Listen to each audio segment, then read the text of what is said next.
Hey guys, today we are going to be talking about physics, a preliminary course in HSC Science, this HSC High School Diploma, whatever. So today we're going to just jump straight into it and talk about waves, movements of energy. If I'm talking too fast, you can rewind me and do a lot of things. And yes, sorry for that bump there. So now, why do we have to, so what are we learning today? We are learning that waves move energy. We are talking about the wave model of wave, and we are talking about wave velocity, wave frequency, because waves are the foundation of physics. And we are talking about wavelengths and wave formulas and the anatomy of a wave. Did I already say that? I don't know. So first, why do we have to learn about waves? Because now you are listening to me over the internet. And that is important because we have to use waves to use the internet. That is very good. And we live in something we call the information age, and it relies on messages carried through waves. I'm not joking. It does. So, what is a wave? So, some people think a wave is just this. Except not orange. Let me just change that to blue. That's stupid. So, yes, waves look like this. And they'd be right. That is a wave. That is exactly what a wave is. So, what we say wave in physics, what a wave is we use the term wave to describe phenomena that have wave-like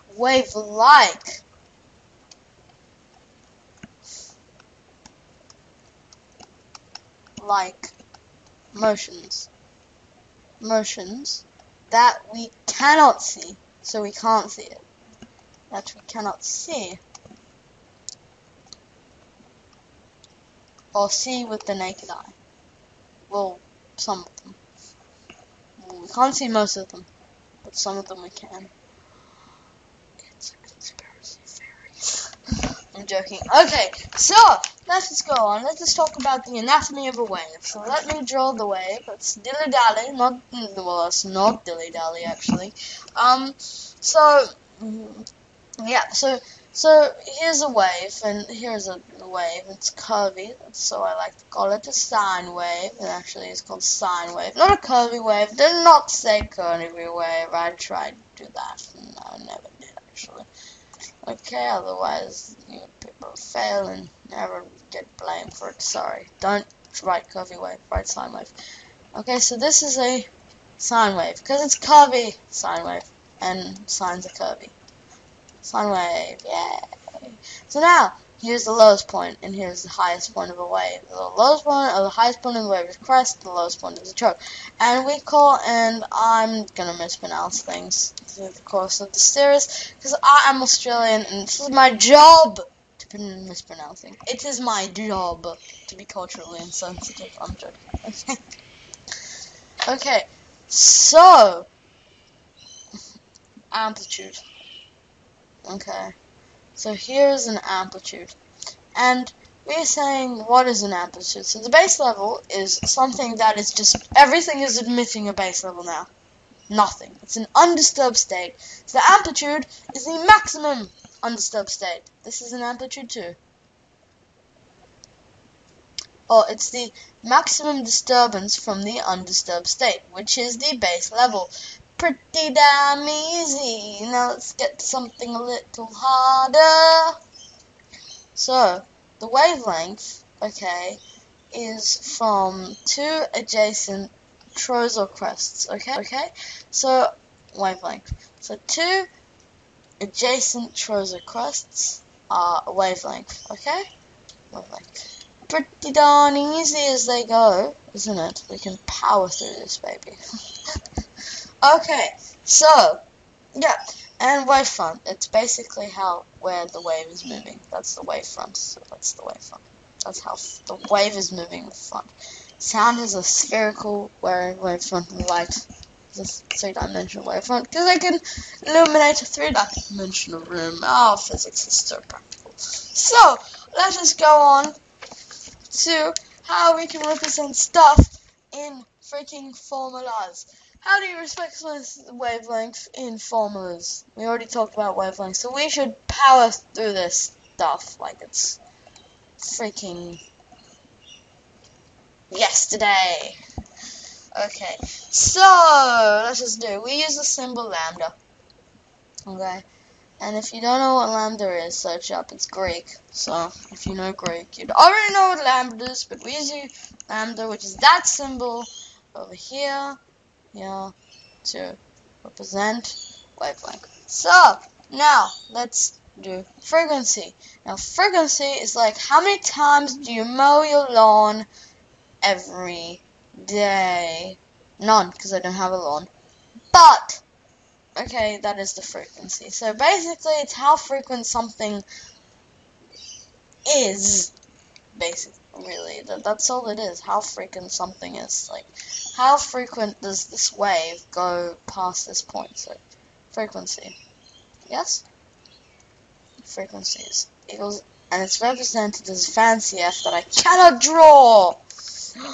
Damn the drawing board. Sorry, as I said. Okay, so now let us do speed or velocity. I'm going through this with very velocity, but you can rewind me or pause me. That's the beauty of the YouTubes. So, we talked about the frequency. Now we have to talk about its sister, period. This is very grumpy. Period. Period is represented with T. Okay? And we have to use this. Okay? The brothers and sisters. So frequency is 1 over T and a 1 over period. And period equals 1 over frequency. Pretty easy stuff, isn't it? Okay, now I'm going to say a bunch of fancy words. So, velocity. So now, velocity at which a wave propagates through a medium is how fast the waves transfers energy away from the source. That is what the book says, but that is too hard. Not really too hard, but it's too jumbled. So, let us say, what is velocity? Velocity is how fast the wave goes, basically. Really, I'm not joking. It's glides all along. Okay, so, as I was saying, velocity is that. Funny. I was trying to imitate Stephen Hawking, but I failed miserably. Propagate is fancy words for moves through. Moves, basically. And medium is fancy word for what it moves through, or what it, or subject matter moves through. What subject matter moves through. In this case, waves. What waves move through. Sorry for my crude handwriting. I'm trying to be as fast as I can, because this is not going to be a long thing. I'm trying to not to make it very long. Otherwise, that would be disastrous. Okay, so, I don't know what I just said for some reason. So, disastrous is a rude word in another language. Tell me, because I have to know. Okay, so now let's do some simple calculations. Now we have to calculate wave velocity. Your teacher tells you, you're like, what the hell is this? Calculating. Okay. Velocity. Okay, how do we do this? This is very easy. All it is velocity equals frequency times lambda. And if you need so I'm just going to move the page now. So if you need to know this, so keep in mind this, but if you need to rewind or look back at the page, do so right now. So calculating wave velocity. Pretty easy as it goes. So, let us try to calculate wave frequency, okay? Calculate wave frequency. And, you know the previous one, okay? Frequency. Let me just put the previous one up again. Okay. The previous one was velocity equals lambda. You know that one. Yep. So from this, we can find that frequency equals velocity, if you have a basic understanding of maths, equals velocity over lambda or wavelength. Okay, so pretty easy. Now calculate wavelength. is easier. Wavelength. Okay? Oh, sorry. Wavelength. Now to do that, you have to get this formula, as I said before. Okay? And from this, we can conclude, okay, that I have done something incorrect. I've drawn it incorrectly. That, okay, I have drawn this that we can get vehicles of times lambda. We can conclude that lambda equals sorry about that deeply. Okay, I probably, wow. Okay, sorry about that one deeply. It fell off my head, sorry, headphones, it fell off my head. Sorry, that was bad. So, as I was saying, but I will not edit it out, because I have no shame. So, that would be velocity over frequency. Pretty easy stuff. So just keep this in mind. Do some, kind of things while I do the next chapter, or join me for the next chapter, waves transfer energy.